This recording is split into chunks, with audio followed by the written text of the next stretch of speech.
Du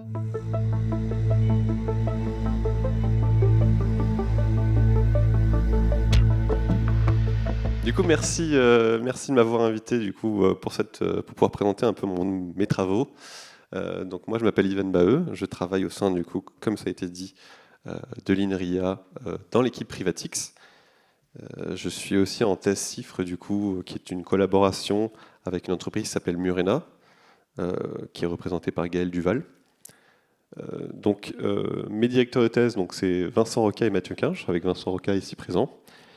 Et je vais, comme j'ai dit, vous présenter un peu comment est-ce que nous avons entrepris le fait d'analyser l'environnement Android du point de vue des trackers, du point de vue des publicités, et quels sont les problèmes qui se sont mis au travers de notre route, et comment est-ce que nous avons analysé ces problèmes. Du coup, non, je n'ai pas eu de cette pointeur au final, parce que je n'ai pas compris pourquoi il faut le brancher. Mais bon. Je vais juste faire un petit point sur ce que je veux dire par la tech, parce que c'est quand même un terme assez large que j'ai un peu utilisé parce qu'il est visuellement très attrayant. Donc si on utilise la définition qui est utilisée par Amazon, ce serait le set d'outils et de technologies qui servent à manager, qui servent à analyser, à acheter tout ce qui est publicité numérique, non pas digitale. Dans notre cas, en fait, on va surtout s'intéresser et appeler ça, ce que j'appelle la tech, en fait, ça va être la récolte de données utilisateurs, la création de profils de ces utilisateurs.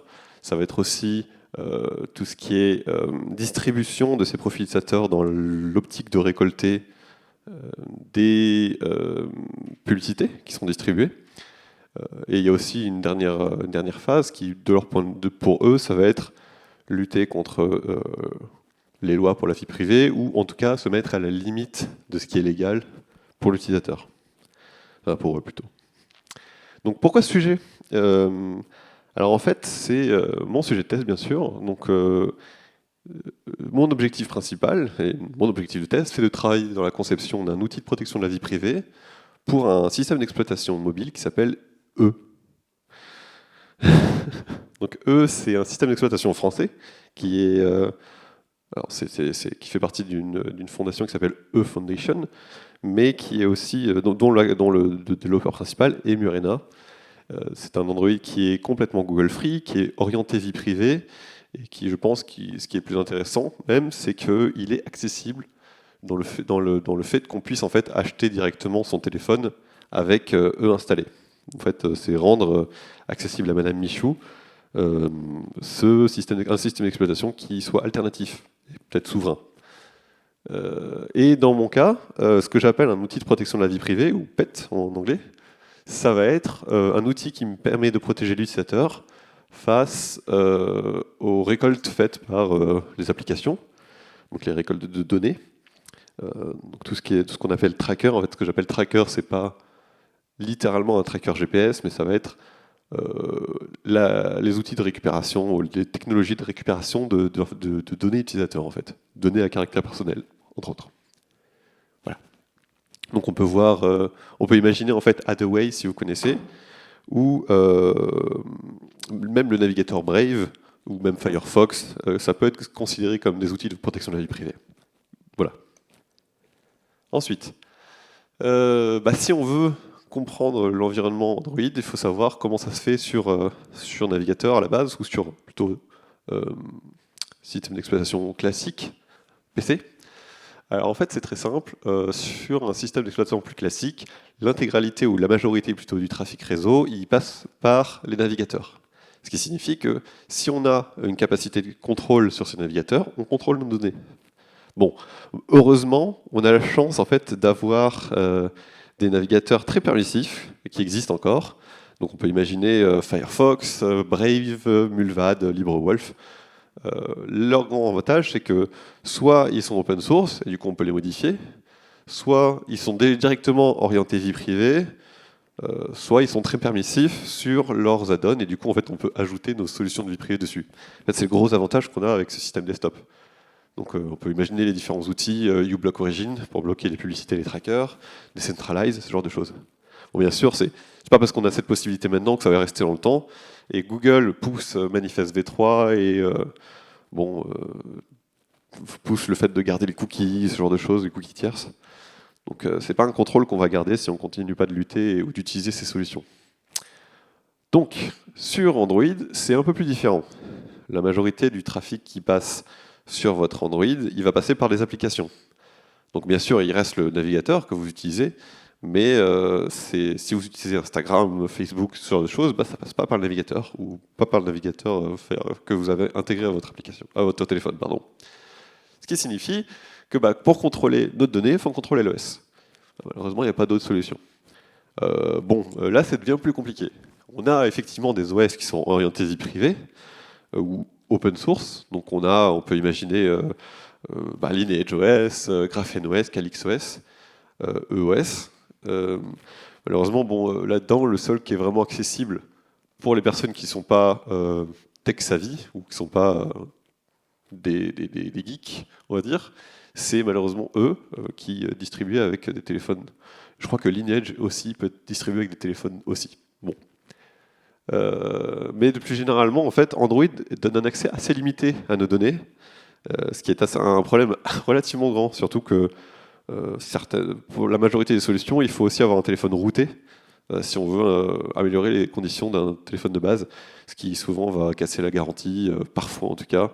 Et déjà aussi, router un téléphone pour un utilisateur lambda, c'est pas forcément le plus simple. Bon. La deuxième partie qui rend Android un peu différent, c'est que une application, c'est certes le cœur, donc c'est-à-dire ce que l'application est censée faire. Donc, dans notre cas, Mediapart afficher des articles, mais ça va être aussi un set de librairies publicitaires. Alors, je vais utiliser le terme ANT, qui veut dire Advertising and Tracking, pour un terme qui englobe en fait toutes ces technos-là. Donc on peut imaginer que Mediapart contient un système de publicité Facebook, un système de publicité Google, Applovin et des centaines d'autres acteurs. Voilà. Donc ce qui va nous intéresser aussi, c'est de comprendre comment est-ce qu'on peut séparer le trafic qui vient d'une librairie avec le trafic qui vient de l'application elle-même. Bon. Et du coup, avec cet objectif-là, on s'est rendu compte aussi que si on n'a pas contrôle sur l'ES, il va malheureusement falloir lutter face à de la non-transparence ou des technologies qui nous arrêtent. Bon. Comment est-ce qu'on analyse une application ? Il y a différentes techniques. On va d'abord s'imaginer, il suffit de lire le code de l'application. Bon, on va faire de l'analyse statique. Malheureusement, vous connaissez, si vous voulez faire de l'analyse statique, ils vont faire de l'obfuscation de code, ils vont rendre le code illisible, ils vont aussi potentiellement mettre à jour leur code après exécution, ce qui est le cas notamment de TikTok, qui rend l'analyse statique compliquée. Du coup, on va se dire, tiens, je vais exécuter l'application et regarder son comportement, et analyser que le comportement. Là encore, il y a plein de façons de résoudre ça, enfin on va dire de bloquer ça. On peut par exemple chiffrer le trafic réseau, ce qui est relativement toujours le cas. Bien sûr, avec un proxy, on peut régler le problème. Mais je reviendrai plus tard dessus, mais il y a des façons d'empêcher aussi un proxy de déchiffrer. C'est ce qu'on va étudier. Bien sûr, ils peuvent aussi utiliser des méthodes qui permettent de détecter les modifications que vous avez faites à l'OS, peu importe la modification que vous avez utilisée pour implémenter cette analyse dynamique. Du coup, nous, on va se servir d'instrumentation de l'application, donc aller modifier l'application dynamiquement pour pouvoir en fait empêcher ces méthodes de détection. Bon, du coup, on a créé un outil. Ça s'appelle ANI. Je l'ai présenté peut-être à certains d'entre vous déjà. C'est un outil qui prend un peu tout en compte et que je vais vous présenter très succinctement. Donc voici un résumé très très très simple de ANI. J'ai une autre slide dans les annexes si ça vous intéresse de voir la vraie architecture, mais pour l'instant ce sera ça. Donc l'idée simple de ANI, c'est de récolter le trafic déchiffré d'une application, donc le trafic TLS déchiffré, et aussi de récupérer des informations internes à l'application. Donc là, on va s'intéresser à récolter par exemple qui est responsable du trafic qui a été généré, à quel moment, donc quelle partie de l'application précise en fait. Ce qui simplement va nous permettre de générer un tableau. Ce tableau-là va nous dire, écoutez, la librairie X de l'application undertest, s'est connecté à google.com et a envoyé l'identifiant publicitaire. Voilà, ça nous permet d'avoir ce genre de rapport. Ensuite, nous, on fait notre analyse dessus. Et bah, du coup, je vais vous donner quelques exemples. Qu'est-ce qu'on peut faire avec avant de parler d'un point un peu plus technique de notre travail. Bon, ça va être un petit peu difficile à lire pour certains, peut-être, mais commençons par ce tableau-là à droite. Donc on a testé une application qui s'appelle Music Balls Hop. Il y a 10 millions de téléchargements, donc c'est quelque chose de relativement très utilisé, qui s'est trouvé dans nos sets de top d'applications, 4,3 sur 5, peu importe. Si on regarde cette application, on a du coup le trafic à travers le temps de l'exécution de cette application. Bon, malheureusement, les couleurs ne sont pas très visibles. En fait, en rouge clair, donc on voit les tout petits points au début. En rouge clair et des différentes couleurs, ça va être les différentes librairies. Donc en rouge clair, pour le coup, c'est le cœur de l'application. Et le reste, ça va être les librairies. Donc en rouge foncé et en bleu clair, ici en tout cas. Et la taille du point, ça va correspondre à la quantité de trafic qui est envoyé sur cette connexion. Pardon, la quantité le poids du flux en fait. Donc assez simplement, si le point est gros, on a envoyé beaucoup de données. C'est que l'envoi, c'est pas le retour, parce qu'on s'intéresse aux données exfiltrées.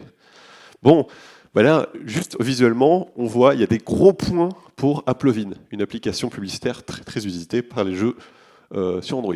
Et en fait, si on regarde de façon de plus près, on a quelques points qui correspondent à l'application, mais qui sont aussi potentiellement bref, on a quelques petits points qui correspondent à l'application, mais la majorité des gros points et la majorité du trafic généralement, ça va être que du non utile, on va dire, ou plutôt lié à la monétisation.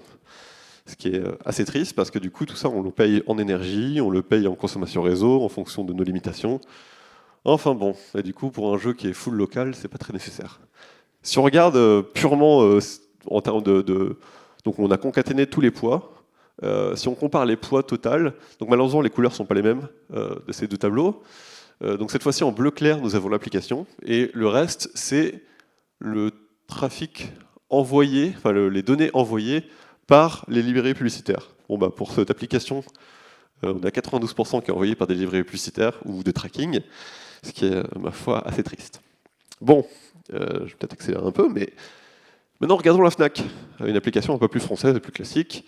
La Fnac c'est marrant aussi, donc elle va faire un peu pareil. Alors cette fois-ci j'ai enlevé le fait d'afficher les poids, donc que les points soient proportionnels à le poids, mais je l'afficherai juste après et vous comprendrez pourquoi je l'ai caché. Donc on a encore une fois, cette fois-ci en rouge foncé, pardon, l'application. Donc il y a quand même tous ces trucs-là qui sont de l'application. Et on a quand même quelques petites librairies par-ci par-là, donc Google Adobe Experience Cloud, Batch, Adjust, donc quelques librairies publicitaires ou de tracking ou d'analytics, peu importe. Et on a une grosse quantité de requêtes qui ont envoyé. Donc bien sûr ici c'est les domaines contactés. Je ne l'ai pas précisé avant, pardon. Donc il y a une grosse quantité de domaines contactés, à peu près à 85 secondes, 90 secondes. En fait, ce qui se passe, c'est que quand on est sur l'application Fnac et qu'on se balade un peu, on ajoute des objets au panier. Bon, bah, ça va faire des trucs sur les librairies au fur et à mesure, rien de très visible. Par contre, si on clique sur voir mon panier, on a un temps de chargement très très long qui t'indique on est en train de mettre en place les systèmes de sécurité. Et en fait, ce qui se passe derrière, c'est ça. En fait, c'est très très long parce qu'il envoie des centaines de requêtes avec potentiellement le contenu de ton panier. Si tu es connecté, il va aussi envoyer ton adresse mail hachée à des différents groupes publicitaires. Parce qu'en fait, on s'est rendu compte qu'en plus de ces librairies, certains vont dire, bon bah attends, on a un setup qui fonctionne très bien sur web, qui va gérer notre tracking.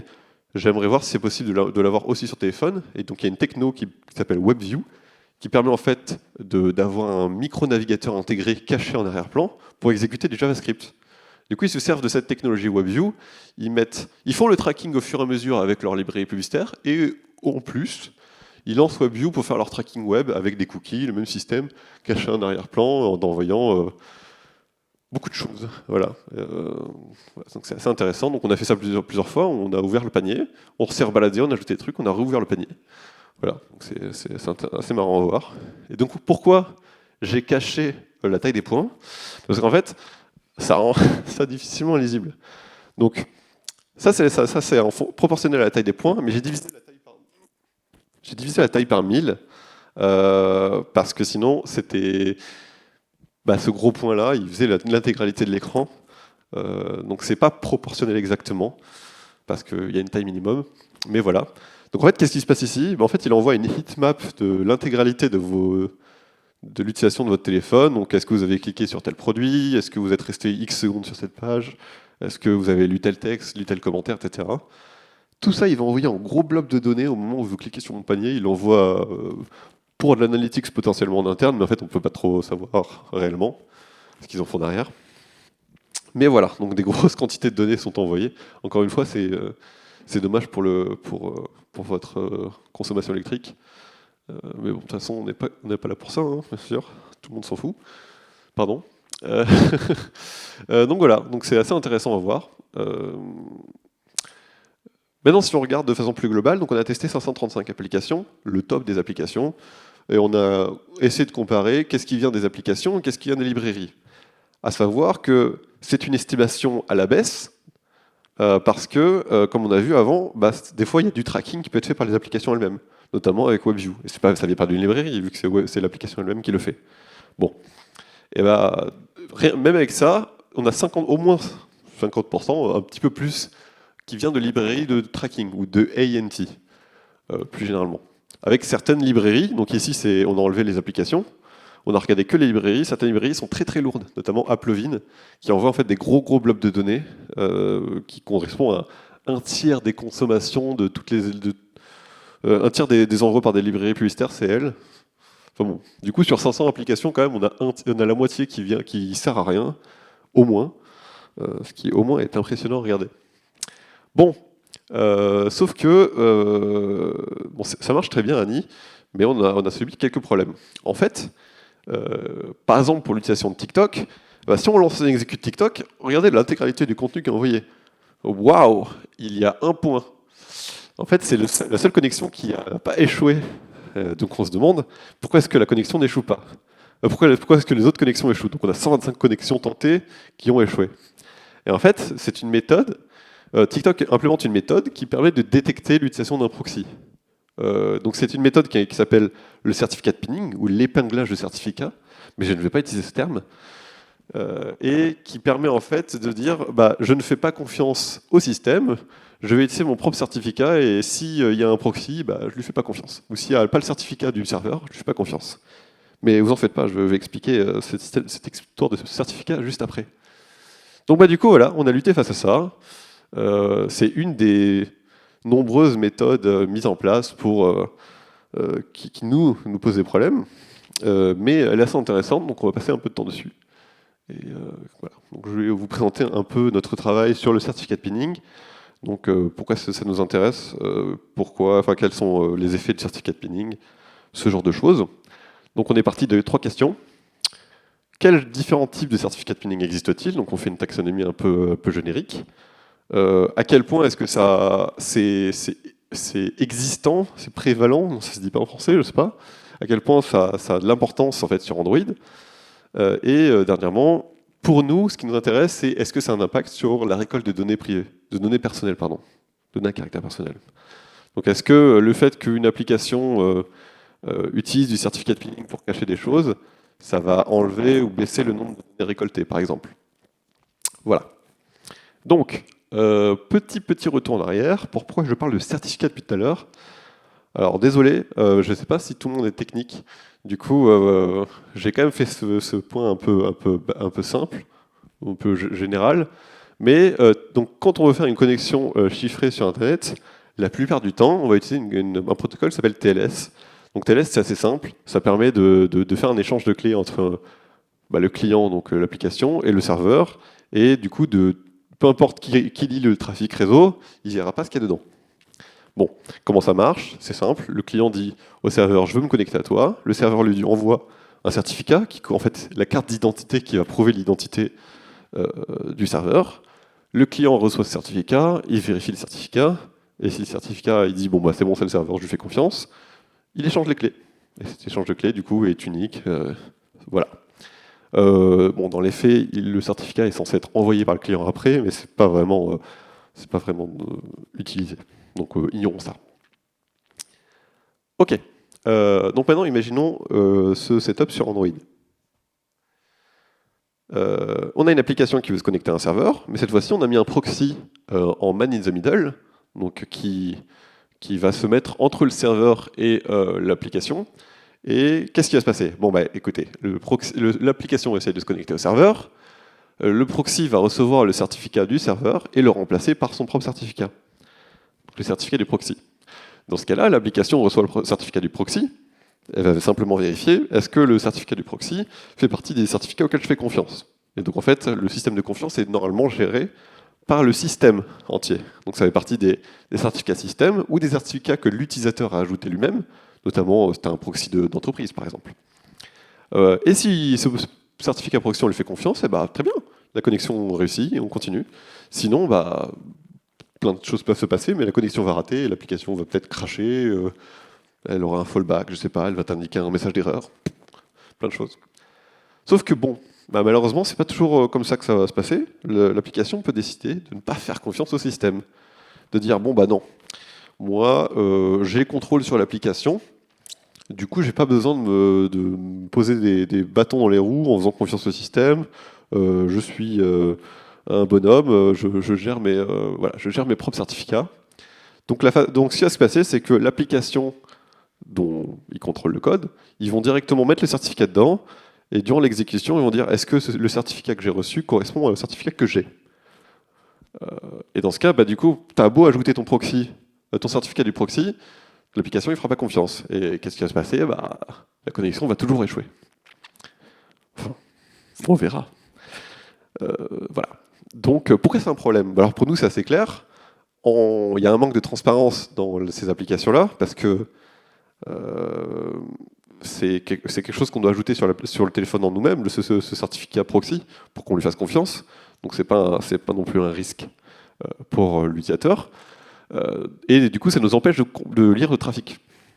Et bon, du coup, si ça nous empêche de lire le trafic et que l'application réagit à ce certificat proxy, bah, ça change les flows d'exécution, ce qui ajoute un biais dans des études. C'est ça qui va nous intéresser à étudier. Pour les utilisateurs, c'est aussi un problème. Alors je ne vais pas trop rentrer dans les détails, mais dans les faits, si vous distribuez une application avec un certificat dessus, et que le certificat est révoqué, bah, vous devez mettre à jour votre application.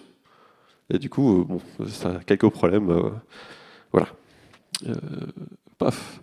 Bon, je vais juste faire un petit point là-dessus. Une bonne partie de notre travail est basée sur le travail de Pradip et al. À l'IMC 2022. Donc ils ont fait une grande étude du certificat de pinning sur Android et iOS. Donc nous, on va se servir de leur méthodologie comme base pour nous-mêmes détecter le certificat de pinning et montrer des choses en plus, bien sûr, parce que sinon ce ne serait pas intéressant.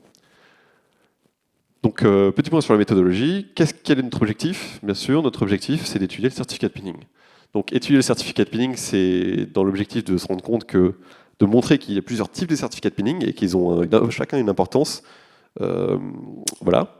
Mais aussi d'étudier les mécanismes d'anti-certificat de pinning, que je vais appeler ça anti-pinning pour le reste de la présentation, par simplicité. Donc, dans ce cadre-là, on va implémenter ce qu'on appelle une analyse différentielle. Assez simplement, en fait, on va tester une application avec et sans proxy. Regardez s'il y a une différence. Et on va tester l'application avec et sans méthodologie d'anti-pinning pour voir si ça a un effet. Donc qu'est-ce qu'on a testé? On a testé 535 applications. Ces 535 applications, c'est le top des applications du Play Store. Donc le top 200 global et le top 20 de chaque catégorie. On a testé ces applications 7 fois pour considérer tous les setups. Je ne vais pas rentrer encore en détail sur les expérimentations faites. Il faudra me faire confiance là-dessus. Et on a testé ça avec des Android Fairphone 4. Voilà. Donc petit point sur les résultats et sur les différents types de certificats de pinning. Alors le premier type de certificat de pinning, c'est celui dont je vous ai parlé. Donc, quand ton application elle reçoit le proxy ou le certificat du proxy, elle va décider tiens, je ne fais pas confiance, je vais couper la connexion. Deux choix s'offrent à elle. Soit elle fait ça bien, question d'interprétation, et elle va utiliser le protocole TLS pour dire au proxy non, je ne fais pas confiance à ce certificat, je coupe la connexion à partir de là. Ok, donc ça veut dire que le proxy reçoit l'information que elle ne fait pas confiance à mon certificat. Donc c'est détectable. Très bien. Le deuxième choix, c'est de couper la connexion avec TCP. Ce qui signifie basiquement que vous fermez la portière et vous en allez, sans dire pourquoi. Donc du coup, c'est pas détectable, ou en tout cas pas directement, pas sans analyse différentielle, parce que simplement, ça pourrait être dû à un crash de l'application, ça pourrait être dû à 2000 raisons. Donc voilà.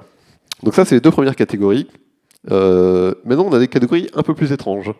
Bon, catégorie numéro 3, la connexion fonctionne. Donc l'utilisateur, il reçoit le certificat, enfin l'application reçoit le certificat, elle voit qu'elle ne lui fait pas confiance, mais elle va quand même établir la connexion. Par contre, elle va arrêter d'utiliser la connexion. Et dire, bon, bah non, par contre, cette connexion, pas fou. Donc encore une fois, il va falloir tester, comparer dans différents cas, par analyse différentielle. C'est un peu le souci. Encore plus bizarre, une dernière méthode est utilisée. Bon, cette fois-ci, la connexion, elle est établie, elle est utilisée, et du coup, tout va bien.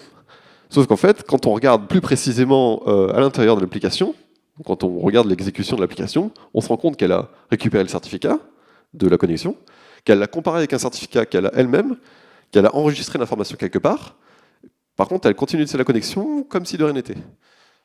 Donc malheureusement, là, ça va être beaucoup plus compliqué, parce que même une analyse différentielle, peut-être on ne voit rien sur le réseau. Donc il va falloir regarder de façon beaucoup plus détaillée. Mais en tout cas, ce qu'on est sûr, c'est que ça affecte le flot d'exécution de l'application. Donc indirectement, il y a un biais dans l'étude. Voilà. C'est un des problèmes du coup qui se pose là-dessus. Donc si on regarde les résultats directement, bon, je ne vais pas vous embrouiller avec tous les chiffres. Ce qui est important de retenir, c'est que les trois premières catégories, qui sont les catégories qui avaient déjà été étudiées précédemment, on a trouvé un pourcentage global d'utilisation de 11,5%. Ce qui veut dire que 11,5% des applications utilisent au moins une fois le certificat de pinning. Alors par contre, si on voit malheureusement en grisé juste en dessous, que ces 11,5% d'applications, c'est quand même spécialisé sur très très peu de connexions. Donc il y a très très peu de domaines en fait qui vont être l'objet de ce certificat de pinning. Donc beaucoup d'applications, très peu de domaines, très spécialisés. Par contre, la catégorie 4, là c'est plus intéressant.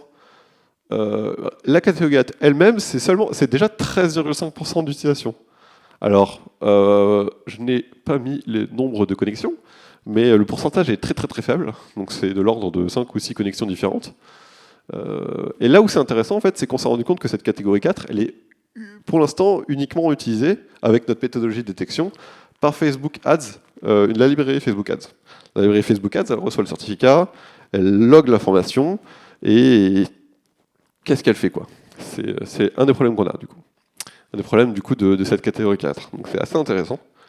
Maintenant, si on revient très vite fait sur TikTok, bon, TikTok, comme j'ai dit, si on ne met pas de méthodologie d'anti-certificat de pinning, on tombe sur ce résultat-là. Pas très intéressant. Et ce qui est difficile, du coup, c'est que si on revient en arrière, pardon, parce que je n'ai pas présenté ça, on a l'efficacité des méthodologies d'anti-pinning qui sont pour l'instant à 20% avec les méthodologies d'anti-pinning communes. Pardon.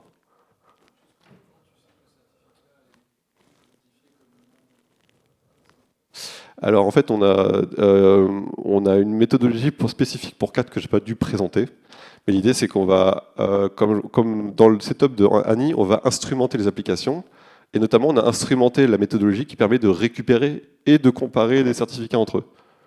Les méthodes, en fait, on a instrumenté les méthodes des applications. On a vu, bah tiens, cette application, elle récupère le certificat, elle le vérifie avec un certificat qu'on ne connaît pas. Et du coup, on log cette information et ça nous permet de récupérer cette information-là. Voilà. Du coup, comme je disais, on a testé l'efficacité des méthodes d'anti-pinning usuelles, c'est-à-dire celles utilisées par la communauté Pentest. Bon, on a des résultats relativement faibles, de 20%, mais de façon, TikTok, ça ne marche pas. TikTok, ça ne marche pas parce qu'ils utilisent leur propre méthodologie pour faire du certificat de pinning, qui est très unique, et du coup, qu'il a fallu régler à part. Bon, heureusement, il y a des gens qui sont très très intelligents, qui sont passés beaucoup de temps dessus, et même si ce n'est pas ultra fonctionnel à 100%, ça peut régler la majorité des méthodes du certificat de pinning fait par TikTok. Et si on regarde TikTok avec une méthodologie anti-pinning, voici le résultat qu'on a. Donc une trentaine de connexions à des domaines, alors à des sous-domaines différents. À noter par contre que là, on n'utilise pas TikTok. On a lancé l'application et on n'a rien fait. On ne s'est pas connecté. On n'a pas lancé d'application, on n'a pas lancé de vidéo ni rien. Donc beaucoup de connexions pour peut-être pas grand-chose. Malheureusement, je ne vous présenterai pas plus que ça le reste de notre étude sur TikTok. Mais ouais, TikTok est très intéressant parce qu'ils utilisent beaucoup de méthodologies d'anti-analyse. En tout cas, pour nous, c'est de l'anti-analyse, notamment la mise à jour dynamique de code, ce genre de choses. Bon. Donc j'en suis un peu à bout du temps, donc très vite fait, voici à peu près ce qu'il faut retenir. Donc assez simplement, on voit que 11% des applications, 11,5% des applications sont affectées par le certificat de pinning qu'on connaît déjà, donc cette méthode, ces catégories 1, 2 et 3. Bon, il y a une nouvelle catégorie qu'on se rend compte qui existe, qui en tout cas affecte le flux d'exécution des applications, peut-être cause un biais dans l'étude, qui est assez intéressante et utilisée par Facebook Ads notamment, mais c'est aussi, il faut imaginer que potentiellement notre méthode de détection est limitée. Donc c'est une sous-estimation, probablement. On se rend compte aussi que du coup, tout ce système de tracking, etc., a une importance assez grande dans Android, vu qu'au moins 50% du trafic, ça vient de ça, que ces méthodes, il y a des méthodes adverses qui existent et qui sont très utilisées, certificat de pinning qu'on a étudié, l'exécution dynamique de code, l'offuscation. Bon, tout n'est pas spécifiquement que pour le tracking, mais en tout cas, c'est le cas. Malheureusement, la seule façon de lutter, c'est d'avoir des systèmes d'exploitation contrôlables. Pour l'instant, on n'a pas le choix que de rester sur Android ou sur Apple, même si je vous assure que c'est la même chose sur Apple, en tout cas pour le certificat de pinning. Voilà, il existe des systèmes un peu alternatifs comme Lineage, comme comme Graphene, qui permettent de régler un peu, de limiter ce problème. Voilà, donc merci d'avoir écouté. J'espère que c'était clair pour tout le monde.